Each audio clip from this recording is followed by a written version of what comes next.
buenos días, Panamá. Hoy es jueves 24 de septiembre, un día en el que yo quiero empezar, y hablaba con José antes de eso, con ese discurso dado ayer por el presidente Cortizo. Yo creo que uno de los discursos más sensatos y sobre todo más adecuados al auditorio al cual estaba dirigiéndose. La labor de Panamá en esta pandemia, nuestro hub logístico abierto, las rutas no se han cerrado ni un minuto. Yo creo que ese es el rol de nosotros y eso es lo que hay que resaltar.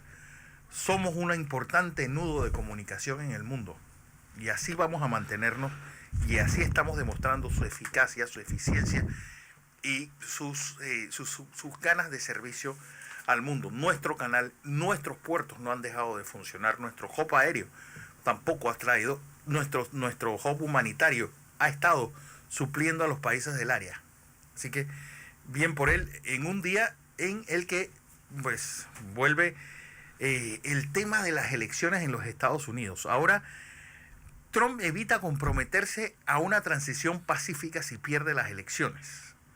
Bueno, sus palabras claras son: veremos qué pasa, me he quejado mucho de las papeletas.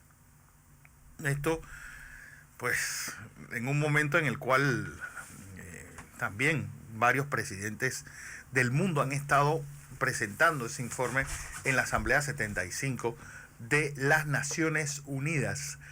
Un día también en el que pues vale la pena pues resaltar y nuestros invitados de hoy.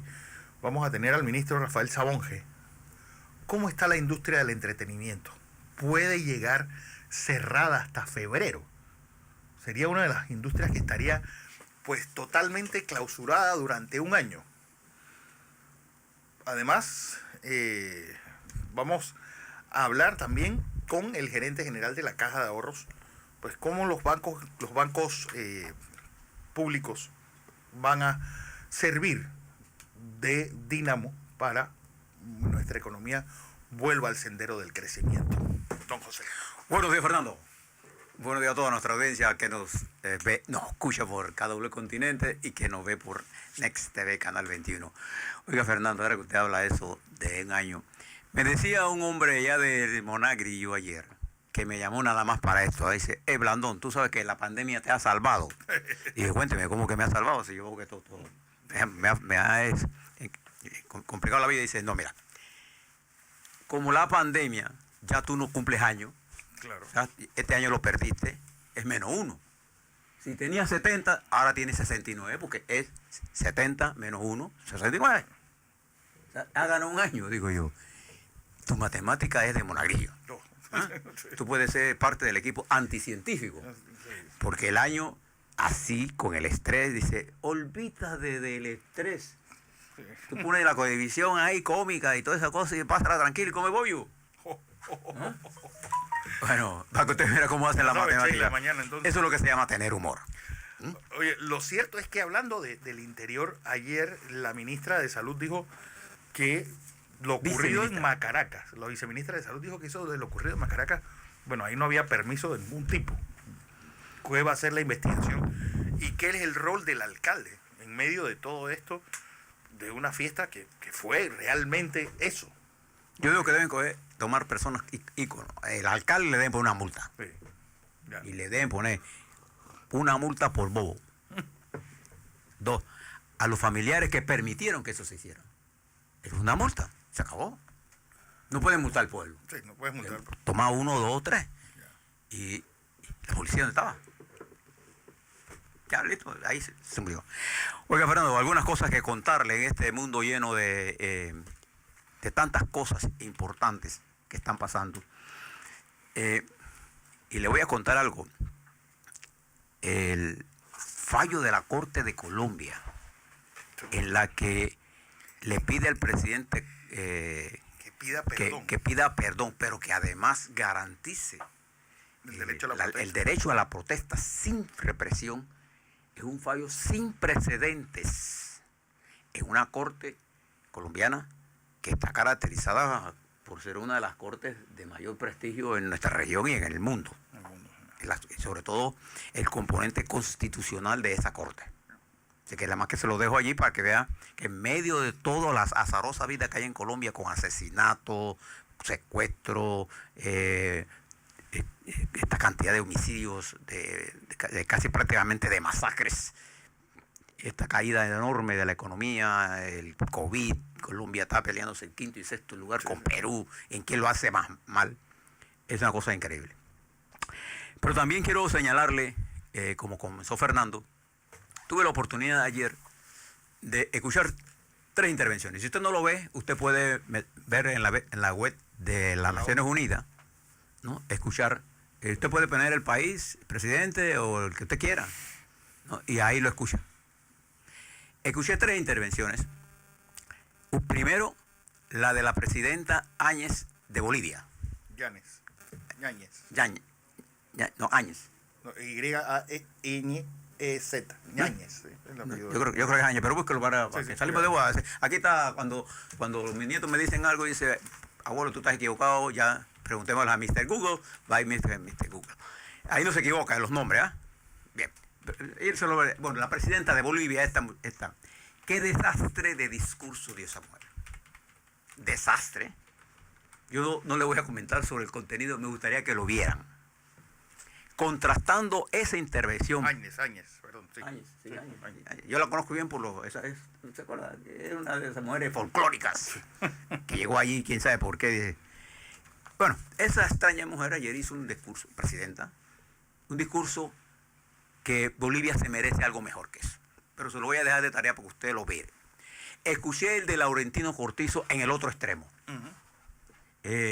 Y nosotros nos hemos dado aquí para darle bombos a nadie. Pero me parece que la presentación que hizo el presidente ayer, una presentación primero a ese estadio, a esa audiencia mundial, presentando el caso de Panamá con claridad y con un nivel de conocimiento, cómo hemos manejado la pandemia y cuál es el papel de Panamá en eso.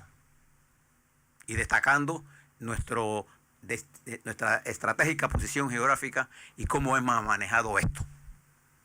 Creo que lo hizo muy excelente el presidente. Yo creo que lo hizo excelente el presidente. No lo hizo A+, porque eso está de moda y nadie le cae bien el A+, pero lo hizo excelente. Les recomiendo que los miren. Y sobre todo a los influencers que no leen nada. Para cuando opinen, no opinen por lo que dijo el Twitter. Escúchenlo. Y si no creen eso, miren las gráficas que ya circulan a nivel mundial. Las de nuestras, gracias a los doctores panameños, están a nivel internacional y con explicaciones en inglés y francés. Usted nómbrelo. Lo cual nos complace. Pero quiero destacar y felicitar al equipo de gobierno que en la intervención del presidente Cortizo se ve reflejado allí. Bueno, ¿te puedes criticar otras cosas? Claro que sí. De eso vamos a hablar ahora. Le voy a hablar porque hay mucha confusión con respecto al anuncio que se hizo de 2.500 millones. Hoy Metro Libre hace la primera inversión y financiamiento para salir de la crisis. Y creo ayer tuve la oportunidad de conversar con el ministro de Economía y Finanzas y yo tengo por costumbre, en términos financieros y en términos de números, mirar las cosas en profundidad.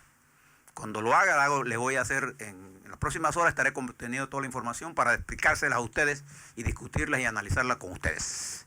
No estar escribiendo tonterías sin haber leído absolutamente nada. Escuché el discurso del presidente de la República Popular China, Xi Jinping. ¿Y por qué es importante que usted escuche el de él y el de Donald Trump?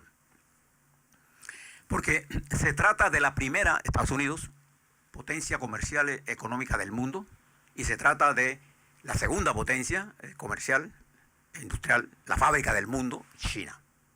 Entonces no estamos hablando de cualquier cosa. Lo que pasa entre esas naciones nos afecta a todos. A todos. Y más en particular a nosotros, aquí en Panamá. Trump, como siempre, le echa la culpa a China. El virus es de China, no es el manejo de él del virus. Por un lado dice que le ha hecho un trabajo exorbitante, bien, A+, A más, ¿no? A más es como los universitarios, saca más de 95% de promedio, eso es un A+. Sí. Pocos estudiantes hacen eso, ¿ah? En nada. Y no creo que Trump haya sido un estudiante de A+ en nada. De verdad. Ni en los negocios. Si no, pregúntenle a Bloomberg, que él sí sabe de eso. José Moffett. Esos tipos sí saben de cómo que se hace billete de verdad. O Bill Gates. Eso sí saben cómo que se hace el dinero de verdad sin tener tantas deudas. El discurso de Xi Jinping en respuesta al presidente Trump, con mayor mesura, habla de lo que es la política exterior de China. Entonces, les recomiendo que las vean ambas, porque nos interesa a nosotros ver lo que pasa en el universo grande, porque él decide el universo pequeño de nosotros. Ayer lo vi con detenimiento. Perdón. Además de eso, hay muchas otras intervenciones. La intervención conceptual que hizo el presidente Macron con una exquisitez intelectual propia de un hombre que viene de una escuela, de las mejores escuelas de administración pública del mundo, un banquero, un hombre que habla perfectamente el inglés, bueno, el francés. Obviamente, su lengua materna. El inglés, un hombre brillante. Usted puede tener cualquier opinión de Macron, pero uno tiene que rendirle pleitesías al talento. Ese joven presidente hizo una tremenda intervención. Otras, no mire, Maduro hizo fue una payasada. Como siempre. Bueno, A variar. le dejo estas tres intervenciones de ayer. Le propongo que miren ambas, la del señor presidente de China, Xi Jinping, y la del señor presidente de los Estados Unidos, Donald Trump, para que usted vea la diferencia. Lo de Bolivia es un desastre, pero desastre mayor. Bien, ¿qué está pasando en los Estados Unidos? Estas protestas en Louisville, Kentucky. Aparte de la protesta, Fernando yo creo que trajo el tema más importante de la política de Estados Unidos. Ayer cuando al presidente Trump le preguntan en la rueda de prensa si él está dispuesto a aceptar los resultados de su derrota, si pierde, sí o no, su respuesta fue no se comprometió a nada y dijo no, yo he presentado muchas denuncias. Pero lo más grave de lo que dijo ayer, Fernando, quizás no sea tanto eso, que sí es grave, pero lo más grave que dijo es que estas elecciones van a parar a la Corte Suprema de Justicia y por eso es importante el noveno voto. Fíjese hasta donde el presidente ha puesto dudas sobre la estructura de los Estados Unidos. Entonces yo le pregunto al presidente de los Estados Unidos, y bueno, ¿y usted por qué no le mandan juicio a sus funcionarios, pues? Sí. ¿Por qué le están dando instrucciones a los restos de los países del mundo por las elecciones? Y esta posición del presidente Trump, mire lo que pasa ayer, para que usted una siempre los cabos. Uno siempre debe ser observador. Cuando usted se mete a favor de Trump, en contra de Trump, nosotros somos aliados estratégicos de los Estados Unidos, no de Trump o de Biden. No. Nosotros somos aliados de los Estados Unidos, de la silla, no del que se sienta en la silla. Ellos también así nos miran a nosotros. Mientras él estaba diciendo eso, ¿usted sabe qué pasaba allá en Bielorrusia? Alexander Lukashenko tomó posesión de su cargo en forma clandestina, juró y ahora es presidente. Proteste el que proteste. Putin dijo, este es un golpe de estado de Putin suave. Bielorrusia pertenece hoy más que nunca a Rusia. ¿Vieron lo que está pasando, Fernando? ¿Por qué? Ahora, ¿qué justificación tiene Estados Unidos para estar haciendo nada en Rusia? Con lo que está pasando en los Estados Unidos. Observen estas cosas que, por eso que el abandono de los principios nos lleva siempre a un atolladero. Por eso me gustó el discurso del presidente Cortizo ayer, que no fue anti nada, fue pro Panamá. Eso es lo importante en el mundo. Uno siempre tiene que extraer lo mejor de donde esté. Pero además le cuento esto, mientras eso está pasando, en una elección, observe lo que está pasando. Independientemente de las quejas que tenga el presidente Trump, sean ciertas o falsas, el sistema norteamericano de votación siempre ha sido como es. Sí. Siempre. En los Estados Unidos usted siempre ha tenido la oportunidad de votar, solo que ahora, por la pandemia, se ha expandido a que más gente pueda votar por correo electrónico. Eso es todo. Por correo, perdón. Eso fue lo que hizo él, que el jefe de esa institución, el servicio postal, tratara de parar las máquinas para que no hubiera eso. Porque Trump dijo ayer que si no hubiese esa votación masiva de correo, ya él era el ganador. O sea, estaba contando su derrota. Él está cantando su derrota y que esto va a terminar en la corte. ¿Usted había visto eso en la política de los Estados Unidos? Ni en nuestros países subdesarrollados pasan esas cosas. Ni siquiera en la elección de 2000, que fue tan reñida. Sí, pero nunca hubo ningún candidato diciendo nada. El vicepresidente de Clinton, Al Gore. Al Gore, pues no quiso pues traumar el sistema provocando que esto siguiese. Y reconoció, bueno, perdí. Antes de la votación de la Corte, de la última votación, decidió llevar eso. Tranquilo, vamos a ver. Bueno, pues esos son los estadistas, pues. Esa es la gran diferencia. Mientras esto está ocurriendo en el mundo, fíjate esta confrontación que se dio ayer entre un Nobel joven senador, no joven por edad, sino porque es un muchacho de 57 años, Rand Paul, senador de Kentucky, médico oftalmólogo. Te busca, póngase en Google, ponga así, senador Rand Paul, y le sale la biografía de este caballero.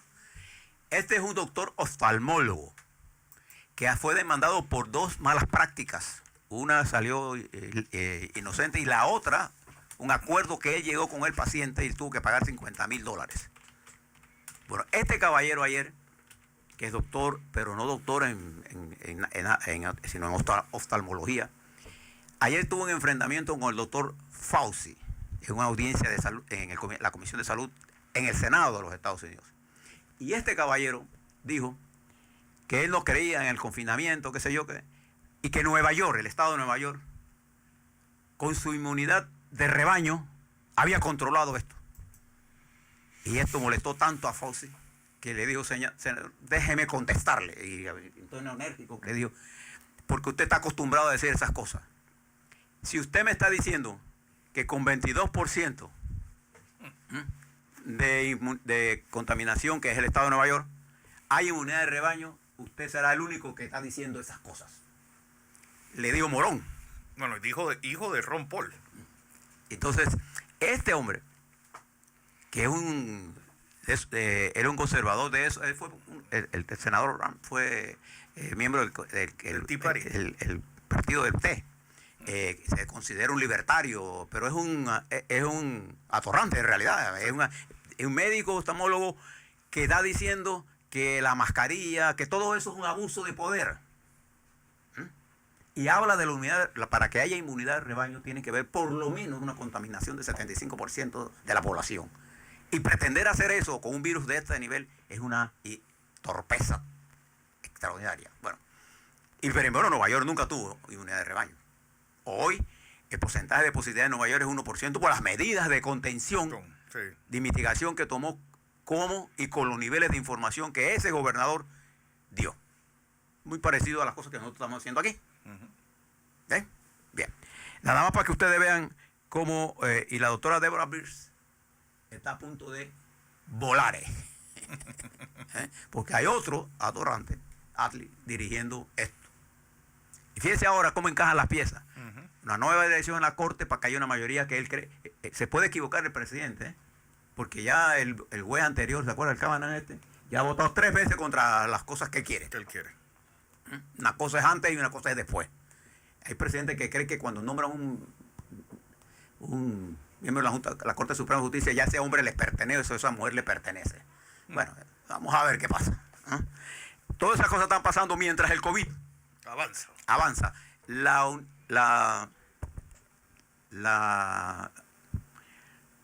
autoridad regional nuestra de salud pública, la OPS, la Organización Panamericana de la Salud, advirtió a Panamá de que si bien reconoce sus avances, tenga cuidado con el avance de la epidemia regionalmente. Es lo que nosotros hemos venido sosteniendo aquí durante todas nuestras explicaciones. Ahora cuando le hable la lámina se va a dar cuenta por qué el discurso del presidente Cortizo encaja perfectamente con números en lo que él habló sobre el control y todo el esfuerzo que hizo Panamá en la pandemia y cómo nuestra posición geográfica sirvió de apoyo al resto del continente. Bien.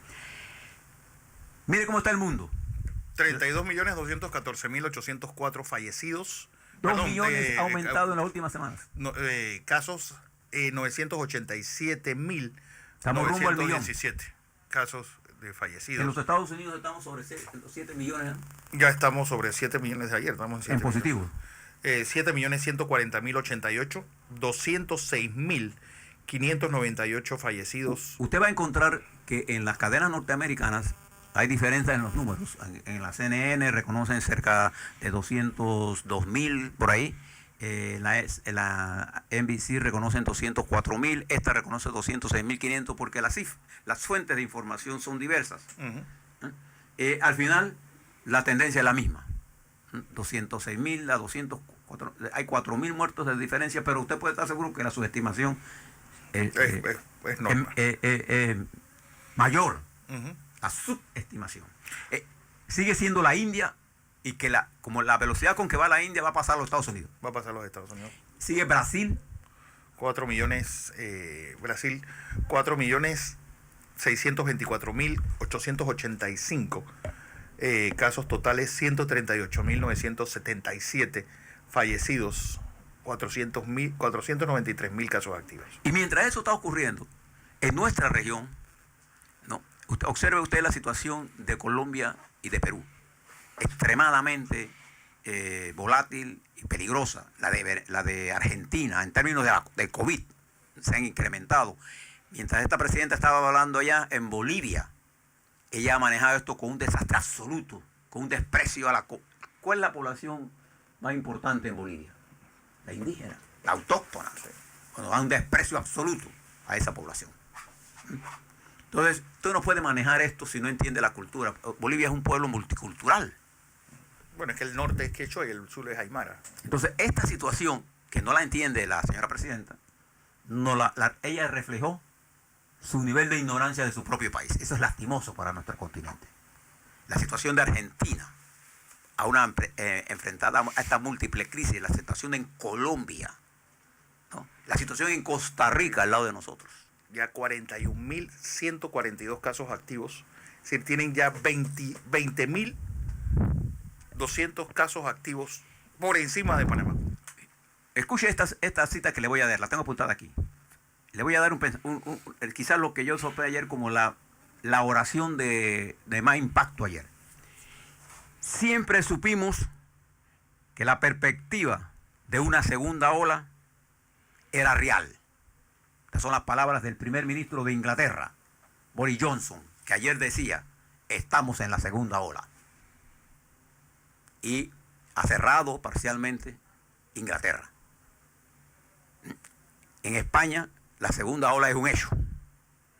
En Italia, en Francia y en Alemania están preocupados, y en Portugal. La Organización Mundial de la Salud está llamando la atención sobre este rebrote. Nosotros en Panamá tenemos que pensar en eso. Siempre va a haber rebrote, siempre.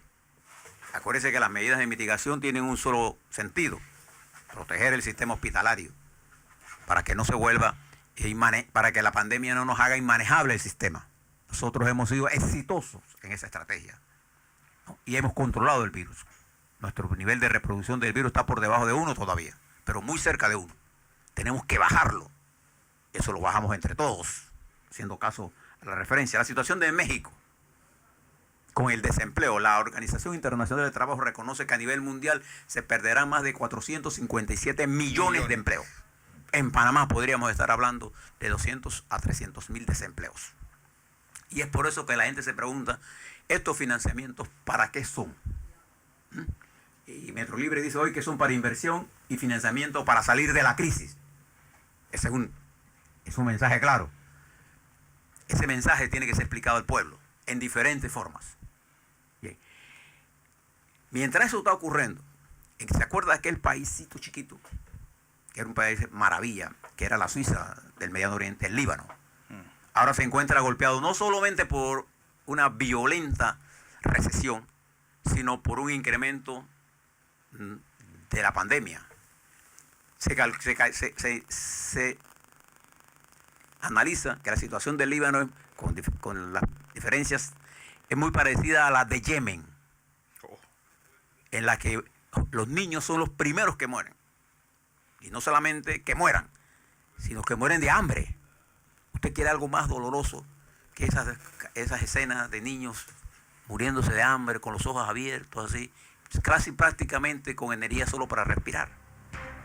Bueno, eso está ocurriendo en nuestro mundo preste la atención a la campaña de los Estados Unidos que se va a radicalizar. Ayer, dado el escándalo mundial, nuevamente los bancos internacionales sufrieron bajas y la bolsa, los multimillonarios recibieron un pequeño.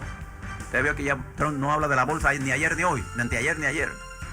Bueno, porque cayeron. No es que la bolsa esté resolviendo ni resuelve el problema de la economía, no. Eso lo confunde Trump a propósito. En una campaña de engaños y desengaños se desahogó a los Estados Unidos dándole lecciones de moralidad y ética a los demás países del mundo. Preste la atención a todo, tenga su propio juicio. Nosotros hace unos días salimos del colonialismo. Nada nos impide pensar.